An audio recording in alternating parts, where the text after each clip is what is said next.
So, welcome to the Daily Recap, ladies and gentlemen. What is March 22nd, 2017? It's been a while since I've done a Daily Recap here, but we're going to focus really on these last couple of days here and going into today. Obviously, there's been so much to happen. I was busy with the Kiev major qualifiers there, but no point to look back all the way on that. We know what's happened with that by now. But want to focus on some events that are currently going on, and I want to start with actually, I usually don't focus too much on the Chinese region, obviously, with these. There's just so much going on, and the Chinese region, it's kind of hard to follow at times, but I have actually been following the Chinese region a little bit more recently, including casting a bit of it lately, and which has actually been a lot of fun. I don't know, I've always known that the Chinese region has kind of been a fun region to watch and enjoy, and there's obviously great teams from there, but until this last week here, I maybe didn't appreciate how crazy they can be, how much action they bring to the table in a lot of their games, at least from what I've been watching, and it's been a lot of fun to cast as well as watching the side here. So, starting with the Manila Master Chinese qualifiers here, currently taking place, and it actually just wrapped up early this morning. In fact, I want to say like 4 hours ago it finished. The finals wrapped up, and we have our one team going out of China, at least out of the qualifying portion of the event, and it will be Invictus Gaming. Invictus Gaming ultimately having the run right here, and they ultimately get into the grand finals and win it 3-1 over LGD Gaming earlier this morning. They came from the winner's bracket, and obviously had a hell of a run to do so. I don't know if they had an advantage, to be honest. It looks like, okay, they did have a 1-0 advantage as well, so obviously a little bit of a benefit there. VGJ ended up finishing third place. VGJ, of course, a hot team out of the Chinese region, but ended up getting knocked down to the losers by Invictus Gaming in the winter finals, then lost to LGD actually 2-1, as we see right here. But Wings Gaming, they got knocked out pretty quickly, I believe. Yeah, they lost to VGJ in the semifinals, and they got knocked out by VG Gaming shortly after that. So, again, Wings Gaming, it's going to be interesting to see how they really perform at the Kiev Major coming up right here, because they definitely haven't been having the best results as of late, and on top of that, of course, there's the whole debate of whether or not they deserved an invite in the first place. Obviously, being the defending TI champions, there's the solid argument there that they did, but I personally believe the argument could be made that could have been another team. But oh, that's my dashboard that I'm showing on screen. Not that it really matters. Anyways, so we've already talked about all that, though, not to get too caught up on that. But there we go. So that's the results for the Manila Masters, the Chinese qualifiers. I want to go to the main event. Yeah, here we go. Here's the main event portion. So, again, we have the 4 invited teams. It's been a little bit now. We had Evil Geniuses, OG, Newbie, and Team Secret, actually, are the 4 invited teams. Interesting seeing Secret in there, but, definitely as of late, they've been deserving. Of course, qualifying, speaking of the Kiev Major, they qualified out of the European region, looking really good. This is a $250,000 tournament. It actually takes place in late May, so it's actually a bit of time still, about 2 months before the event will be happening right here for the Manila Masters, the main event, that is. But it's going to be interesting to see how more of these results turn out. It looks like they're running a Philippines qualifier, which I believe is more really Southeast Asia. You have TNC, Execration. I guess it is actually strictly Philippines. I thought I saw Faceless in here as well before, but I guess I'm wrong in that. So it is a straight up. Oh, this is kind of interesting. It's straight up Philippines qualifying, but Mineski, I thought also, I was going to talk about this as well, but that Mushi actually joined part of Mineski and kind of formed a team. But I guess, so I guess that was a separate team under the organization. Okay. I didn't really look into that too much. So anyways, we'll go back to that in just a second. Then there's going to be an 8th team right here, apparently. They're also going to be inviting one more team on top of that. So really curious to see how this all plays out. Obviously, there's other events that you have to keep in mind that are also happening. In fact, an event that was just announced earlier today, the information on, was the crap, I'm all over the place here. What was it? It's the Moscow event. Let me go to Reddit. It's not on here yet. Interesting. Would be major events, would it? No. Let's see. I want to say Epicenter. There we go. Epicenter was announced. That's right. Epicenter was officially announced. There was a tease for it recently, but Epicenter was officially announced. It's going to be from June 9th to June 11th. It's a $500,000 prize pool, from my understanding. So I'm not exactly sure. I read that information somewhere. Okay, yeah, here we go. $500,000 prize pool. the group stages will be from June 4th to the 7th, and the main event from June 9th to the 11th. So the point is this event is happening pretty much right after the Manila Masters, as I was getting at there. So obviously it's going to be interesting to see kind of what other team gets invited here, and then how that's going to interact with then going to that event of the epicenter. So a lot of busy Dota definitely coming along again. Just before that, of course, the Kiev Major taking place. So we're getting really busy here as these months continue to pick up when it comes to competitive Dota too. But going to be fun to see how the Manila Masters continues to shape up. The Philippine qualifiers again, I believe they're set to take place in the month of April coming up right here, and so we'll have updates from that portion of the event. So. All right, but another event that is currently going on as well, as I wanted to. Okay, yeah. So here's Mushi. Also bring up this. For those that may have missed it, Mushi officially announced reformed under Mineski, and actually going to be creating a team basically with Mineski, it looks like. So it looks like they're going to keep their other team from what I'm looking into this now.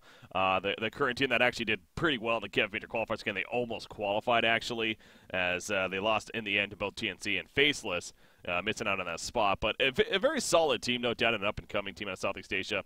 But Mushi, the famous player, he's going to form a new team, so that'll be curious to see what players he has joined him under the new banner that is Mineski coming out right here. But so that's that. Another event though that currently is going on is the DPL Top League.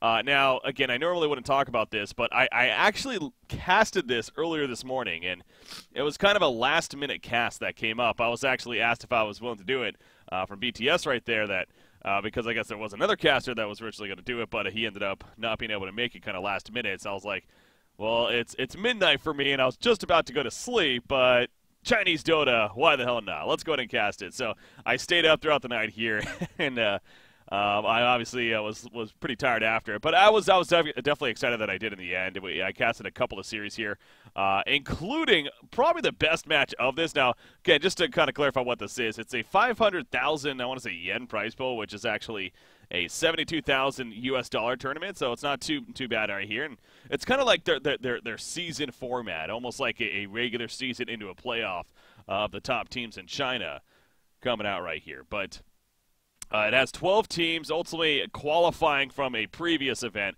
to get into this point. So, again, the Chinese region, they just have constant Dota 2 happening with their leagues and whatnot. So, these are the top 12 teams that qualified, and now they've been duking it out. But one of the matches I got to cast today was actually Newbie versus VGJ. It was a great match, as you would expect. It turned out to be a lot of fun. We had Monkey King, I believe, in 3 of the 4 games. We had Venomancer picked up in 2 of the 4 games that I casted here. I also casted LFY versus who did LFY play, actually? God, it was LFY versus IG Vitality. Yeah, that's right. LFY versus IG Vitality was the initial series right there that I casted as well. But simply put, especially with 7.03 just coming out as well, we got to see a lot of radical things, and it actually was pretty fun. But you do look at the standings so far. It is the top 6 teams, I believe, advance on. The top 2 get that bye initially, and then the other 4 actually move on as well to the playoff stage. So they all play each other in 2 game sets, and there's, like I said, there's 12 teams, I believe. So that means they play, 22 games in total, because obviously they don't play themselves. So keeping that in mind, there's still a lot of matches to be played for all of these teams right here. But, again, kind of fun to see how things are continuing to look, as we're in the second week now, it looks like, and then week 3 to follow. So there we go. Anyways, that's the DPL, so I'll start keeping an eye on this a little bit more.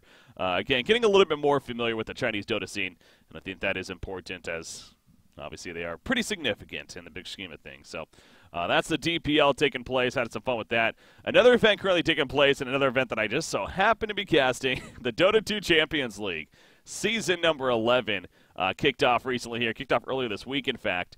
Dota 2 Champions League, kind of a fun format. It's a $5,000 prize pool, so again, not the most significant tournament ever, but it's a great event for a lot of these up-and-coming teams to really kind of make a name for themselves. And, we got a solid list of teams. However, not so much anymore, because, and I say that because, so again, I cast all these first-round matches here early this week. We had so many upsets, but that's what happens when you have a single elimination best-of-1 in the first round tournament, and that's what we had here. And you kind of look through these first-round matchups, majority of these were upsets. Obviously, Cloud9 winning, that's not, but Hive losing to Cerberus here definitely was an upset. Hive and a CIS team that actually was in the qualifiers recently, one of the open qualifier teams. Cerberus a completely unknown team, so Cerberus moves on though. Going in, an up-and-coming European team defeated Friends. That's an upset, mainly because Friends was the defending champions of the Dota 2 Champions League. So there's an upset. Zoken Gaming over No Logic Gaming, another upset of sorts. Zoken Gaming, again, a completely unknown team. They were fun to watch, though. They actually looked really good, so I'm looking forward to seeing how they do against Going In. Team Spirit did defeat Whites, which, again, that was one of the more obvious results right there. But then the rest of it, again, Earthworld Flame over Elements Pro. What? Earthworld Flame, a completely unknown team again, defeating a solid team in Elements Pro Gaming. Alternate Attacks, who frankly looked horrible at the Kiev qualifiers recently, they defeated Vega Squadron, and they're moving on as a result. And then we had Pro Dota over Team Ent, which was probably the most one-sided match, where Pro Dota actually took care of business. And, yeah, won in about 24 minutes right there. And behind Mickey's Lena. Oh, my God, that was so fun to cast. Mickey playing a great Lena right there, and he just went off in that game. So the round of 8 is setting up, but, again, it's almost – part of me is a little disappointed that we had so many upsets because it's making these round of 8 matches a little less significant. But who knows? Maybe the upsets will continue, but it will start being best of 3 now, and that's where the upset potential obviously gets a little bit less. So this continues tomorrow, in fact, and I will be casting it tomorrow as well as into Friday. I'm going to be off Saturday, so I'm actually going to be missing the semifinal matches, unfortunately. But then I'll be back Sunday and ready to cast the grand finals, which will take place on Sunday again. So going to be a fun finish to the event here. Again, finishes up on Sunday here. Look forward to checking out, casting in the early afternoon, the early evening for the European region. And then one more event to kind of bring up right here real quickly is the Pro Dota Cup European number 16, another event that I've happened to do some casting for on the side. So, but again, there's definitely some solid teams. I just want to kind of also look at the progress here, see how things will look. And Team Spirit moving along here, SFT Esports. Yeah, Pro Dota going to be playing NLG, actually, I believe. Yeah, okay, they're live right now, so close eye on that. Cloud9 going up against Double Dimension later on today.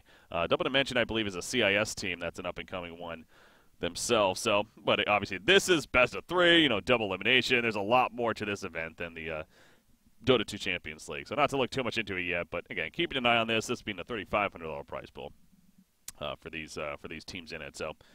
But there we go. I think that pretty much covers it for the daily recap, ladies and gentlemen. So hopefully you guys enjoyed. Again, I'm BreakyCPK. You can check out all my daily recaps.